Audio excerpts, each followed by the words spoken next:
এই ক্লায়েন্টটা যিনি আমার সাথে যোগাযোগ করেছিলেন, দুজন হাজব্যান্ড ওয়াইফ আমার সাথে যোগাযোগ করেছিলেন, 2024 সালের অগাস্ট মাসে আমার সাথে যোগাযোগ করেছিলেন। এবং আমি বললে তুমি হয়তো খুশি হবে, তোমার সাথে ফার্স্ট যে আমার পডকাস্ট হয় যেটা 15th অগাস্ট রিলিজ করেছিল, হ্যাঁ 6 ডে, আমি বলেছিলাম 15th করো, 15th অগাস্ট যেটা রিলিজ করেছিল সেই পডকাস্ট থেকেই কিন্তু আমি এই ক্লায়েন্টটা পেয়েছিলাম। তো ওনারা আমার সাথে যোগাযোগ করেন দক্ষিণ কলকাতার একটা খুব অভিজাত জায়গাতেই। ওনারা একটা ফ্ল্যাট কেনেন। ভদ্রলোক আগে ব্যাঙ্গালোরে ছিলেন, একটা মাল্টিন্যাশনাল কোম্পানিতে জব করতেন, পরবর্তীকালে কলকাতায় ট্রান্সফার হন, তো উনি একটা ফ্ল্যাট ওখানে কেনেন দক্ষিণ কলকাতায়। ফ্ল্যাটটা এর আগেও মানে সেকেন্ড হ্যান্ড ফ্ল্যাট উনি কিনেছিলেন, ফার্স্ট ছিল না কনস্ট্রাকশনে, এর আগে একজন পার্সনের থেকে উনি এটা পারচেস করেছিলেন। ফ্ল্যাটটা খুব ভালো ছিল, সমস্ত অ্যাকোমোডেশন খুব ভালো এবং সেমি ফার্নিশ ছিল, ঠিক আছে। ভদ্রলোকের একটা রুমে একটা খাট এবং ড্রেসিং টেবিল খুবই দেখে পছন্দ হয়, এবং যিনি সেল করেছিলেন উনি বলেছিলেন এটা উনি ক্যারি করবেন না, কারণ উনি ওনার দেশের বাড়িতে চলে যাচ্ছেন, এবং সেটাও আউট অফ বেঙ্গল। ওকে, ঠিক আছে, আউট অফ বেঙ্গল উনি চলে যাচ্ছেন, ওনার যে আদি বাড়ি, তো উনি এগুলো ক্যারি করবেন না, সেই সময়তে উনি কিনে নিয়েছিলেন। খুব ভালো কথা। পারচেস করার পরে গৃহপ্রবেশ যেটা হয়, ইনগরেশন হয়, সেটা হয়, এবং 3 দিনের যে একটা রিচুয়াল থাকে সেই ঘরে থাকতে হবে। প্রথম 2 দিন খুব ভালোভাবে কেটে যায়, কিন্তু সমস্যা শুরু হয় 3rd ডে থেকে, ঠিক আছে। ওনার মেয়ে ছিলেন, ওনার মেয়ের বয়স বছর 15, ঠিক আছে, মানে যিনি ফ্ল্যাটটা কিনেছিলেন বছর 15 ওনার মেয়ের বয়স।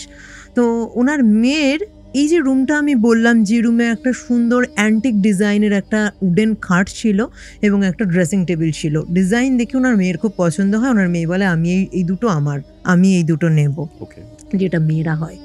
তো ওর মা বাবা বলেছে খুব ভালো কথা। তো অন্য রুমে ওদের যেটা ইনগরেশনের পুজো যেটা থাকে অন্য রুমে ওরা করেছিল। তো সেই দিন কি হয়েছে, 3rd ডের দিন মেয়েটি বলে যে এই রুমে আজকে আমি থাকবো। তার আগে হয়েছে কি, ওরা 3 জনই অন্য রুমে যেখানে পুজো হয়েছে সেই রুমে ছিল, 3 BHK বা অন্য আর একটা রুমে ছিল। তো সেই দিন হয় ওই রুমে মেয়েটা বলে আমি আজকে থেকে এখানে থাকবো। তো ওরা বাধা দেয়নি, ঠিক আছে মেয়ে থাকুক, আমরা অন্য রুমে থাকবো। রাত্রি তখন অ্যারাউন্ড 12 to 3 মধ্যে একটা টাইম, ঠিক আছে, 12:30 এরকম টাইম ছিল। হঠাৎ মেয়েটার চিৎকারে ওদের ঘুম ভেঙে যায়, ঠিক আছে। এবং যেহেতু প্রথম না, ওরা দরজা পুরো লক করা ছিল না, খোলা ছিল, যার জন্য মেয়েটার চিৎকার ওদের কান অবধি যায়, নাহলে হয়তো যেত না। তো চিৎকারে ওদের ঘুম ভেঙে যায়। ওরা দেখে লোডশেডিং হয়ে গেছে, তো ভাবে লোডশেডিং হয়ে গেছে, মেয়ে ভয় পেয়েছে, ছুটে ওর মা বাবা ওর কাছে যায়। কিন্তু তখনও দেখছে ও ভয় পাচ্ছে রীতিমতো, এবং ওর মুখ দিয়ে কোনো কথা বেরোচ্ছে না, ও আয়নার দিকে কিছু দেখাচ্ছে, এইরকম করে যাচ্ছে, মানে ও তখন কোনো ওয়ার্ড নেই। বলছে কি হয়েছে, কি হয়েছে বল, কি হয়েছে, লোডশেডিং হয়েছে বলে ভয় পাচ্ছিস? বলছে ওর মুখ দিয়ে কোনো কথা নেই, শুধু গোঙানির মতো আওয়াজ হচ্ছে। ওর মা মুখে জল টল ছেটায়, এর মধ্যে কারেন্ট এসে যায়, ঠিক আছে। জিনিসটা সেদিন কি হয়েছিল, পরবর্তীকালে মেয়েটাকে তো তখন কোনোভাবে ওরা জল টল দিয়ে যাই হোক হয়, মেয়েটা অজ্ঞান হয়ে গেছিলো ওই মুহূর্তে। পরে যখন মেয়েটার জ্ঞান ফেরে, পরদিন মেয়েটা বলছে যে রাত্রিবেলা আমার ঘুম আসছিল না, আমি জানোই অনেক সময় লেট নাইট আমি পড়াশোনা করি, যার জন্য আমার একটু লেট নাইটই ঘুমানোর ইচ্ছে, তো আমি মোবাইলে মুভি দেখছিলাম, 12:30 বাজে, আমি সবাই ভাবছিলাম মুভিটা এন্ড হলেই আমি ঘুমোবো। সাডেন আমি দেখলাম ঘরে যে নাইট বাল্বটা ছিল সেটা ডাব ডাব ডাব ডাব করছে, ডাব ডাব ডাব ডাব করতে করতে করতে করতে একটা আওয়াজ, চিরচির করে একটা আওয়াজ হয়ে লোডশেডিং হয়ে গেল। সেম টাইম আমি দেখলাম যেন একটা আলো, যে আলোতে আমি শুধু এইটুকুই নজর গেল মিররের দিকে, এবং যেদিকেও শুয়েছিল মাথা দিয়ে মিররটা ছিল অপোজিটে, মানে ধরো খাটটা এরকম রয়েছে, ঠিক তার খাটের পাশেই মিররের দিকে, যার জন্য নজরটা গেছে। মিররটা দেখলো যে ক্রস হয়ে, ওর মা বাবাও দেখেছিল কারেন্ট আসার পরে, যেটা মেয়েটাকে জিজ্ঞাসা করে, তখন করেনি, পরের দিন জিজ্ঞাসা করলো যে মিররটা ক্রস হয়ে মানে ফেটে গেল কি করে। মেয়েটা বলছে এটাই আমি হঠাৎ দেখলাম, চিরচির করে আওয়াজ হলো, লোডশেডিং হয়ে গেল, ড্যাব ড্যাব করতে করতে নাইট বাল্বটা নিভে গেল, লোডশেডিং হলো, এবং মিরর যেটা ছিল মিররটা ক্রস হয়ে চির ধরে গেল, এবং একটা আওয়াজ হলো। সাডেন আমি যেটা মিররে দেখলাম সেটা আমি তোমাদের বলতে পারবো না। মানে বেড ছিল, ঘুম থেকে উঠলে স্ট্রেট কি মিরর দেখতে পাবে? না, স্ট্রেট না, ঠিক সাইডে, স্ট্রেট এদিকে সাইডে মিররটা দেখতে পাবে। ধরো এখানে এইভাবে খাটটা রয়েছে, খাটের ঠিক এন্ড হয়েছে কি মিররটা এইভাবে ছিল, আচ্ছা, ঠিক আছে, Okay. যার জন্য মিররটা সোজা ছিল না, সাইডে। ওর মিররের দিকে নজর গেছিল সাডেন, কিন্তু মিররে ওর নিজের ফেস কিন্তু দেখেনি। কি দেখেছিল? মিররে যে নিজের ফেস দেখতে পাবে, নিজের ফেস দেখে যে অন্ধকারে ভয় পাবে, এটা কিন্তু নয়। মিররে ও মেয়েটা বলেছে তুই মিররের দিকে কেন, ওর মা পরের দিন জিজ্ঞাসা করছে তুই মিররের দিকে কেন দেখালি, বলে হরর মুভিতে যেরকম দেখা যায় আমি মিররে সেটাই দেখলাম। মানে কি দেখেছিলি?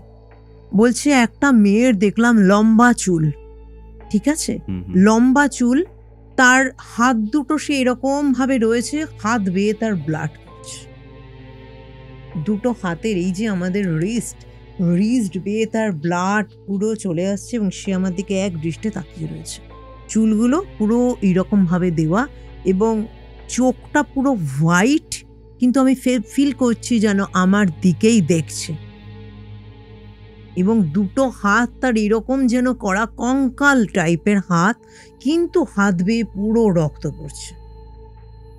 এইরকম ছবি আমি তখন দেখেছিলাম। বলছে তুই হরর মুভি দেখিস তো, তার জন্য তোর ঘুম এসে গেছিল, তুই তার জন্য দেখেছিস, হ্যালুসিনেশন হয়েছে। বলছে না গো, আমি সত্যি দেখেছি। ওর বাবা কেয়ার করে না, ঠিক আছে, যেমনটা হয়। ওর মা তো একটু কেয়ার করে প্রথমে, তারপর বাবা বলে তুমি এই জিনিসগুলো কেয়ার করছো, মেয়ে সারাদিন হরর মুভি দেখছে, রাত্রিবেলা দেখো না মাঝে মাঝে চিৎকার করে ওঠে। বলছে সেদিনের চিৎকার, রাত্রিবেলা যখনও চিৎকার করে সেটা ঘুমের মধ্যে চিৎকার করে, স্বপ্ন দেখে, কিন্তু এটা কিন্তু জেগেছিল। কিন্তু মেয়েটার কথা ওর বাবা অতটা কেয়ার করে না। এরপরে বেশ কদিনই ও বলতে থাকে যে আমি ভয় পাচ্ছি। মেয়েটার মা কি করে, আয়নাটা ঢেকে দেয় রাত্রিবেলা করে, যে আয়না ঢাকা থাকে। এমনিতেও চিড় ধরে গেছে, চিড় আয়না দেখতে নেই, কিন্তু ওরা এর মধ্যেই কোনো উডেন মিস্ত্রি পাচ্ছিল না যাকে দিয়ে আয়নাটা আবার ঠিক করিয়ে নেবে, মিররটা কাঁচটা চেঞ্জ করবে, তো ঢেকে রেখেছিল। অদ্ভুতভাবে মেয়েটা বলে প্রতিদিন রাত্রিবেলা ঢাকনাটা পড়ে যায়, সিরিয়াসলি। এবং মেয়েটা বলছে যে আমি ভয় পাচ্ছি।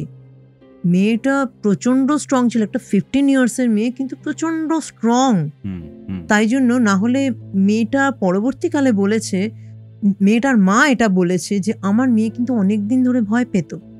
লাস্ট 3-4 দিন মেয়ে বলার পরে যে মা আমার আয়নার দিকে রাতে আমি দেখতে পাই না, হাওয়ার ফিল করি, ঘুমের মধ্যে যেন আমার হাওয়াতে ঘুম ভেঙে যায়, আমি যেন সাউন্ড শুনতে পাই, কেউ যেন ডাকছে, চিৎকার করছে, আমি কেউ যেন মা বলে ডাকছে, আমি আওয়াজগুলো শুনতে পাচ্ছি, আমার কানে আসছে, তো আমি ঘরে থাকতে পারছি না। ওর মা বলে ঠিক আছে আজকে থেকে আমি তো ভদ্রমহিলা ওই ঘরে ঘুমোচ্ছে, মাঝে মাঝেই মানে রোজই থাকতেন। যেদিনের ঘটনা তার আগে ভদ্রমহিলা এটা করেননি, সেদিন ফার্স্ট। ভদ্রমহিলার মাঝে মাঝে আগে অভ্যেস ছিল হেডফোনে ওই রাত্রিবেলা গান শুনতে শুনতে ঘুমোন। তো মেয়ের এইসব ইনসিডেন্টগুলোর জন্য মেয়ের সাথে কথা বলতে বলতে ঘুমোতো, কিন্তু সেদিন কি হয়েছে, মেয়ে আগে ঘুমিয়ে পড়েছে।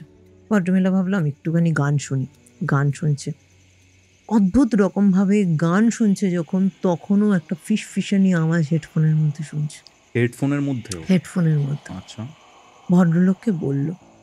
ভদ্রলোক তখন ভাবছে যে পর পর ইনসিডেন্টগুলো হচ্ছে কেন, এবং তখন থেকে হঠাৎ করে ভদ্রমহিলার মোবাইলে যখনই ইউটিউব সার্চ করছে, সোশ্যাল সাইট, অন্য সাইটে দেখছে, ওনার কাছে সাডেন করে আসা শুরু হয়েছে বাড়িতে নেগেটিভ এনার্জি থাকলে কি করে যে বুঝবেন, বাড়িতে নেগেটিভ এনার্জি থাকলে কি করে রিমুভ হবে, বাড়িতে কি আপনার আত্মার অস্তিত্ব বুঝতে পারছেন। ভদ্রমহিলা ভাবে এইরকম কোনো সাইট তো আমি কখনো লাইক করিনি, ফলো করিনি, এগুলো কেন আমার কাছে আসছে, অদ্ভুত, তো বিরক্ত হচ্ছে, ধুর কেন এগুলো আসছে, ইউটিউব খুলছে সেম এইসব আসছে। তো এই জিনিসটাকে অতটা কেয়ার করেনি, আমাদের সাথে বললো যখন, তখন বললো যে আমার এগুলো হচ্ছিল।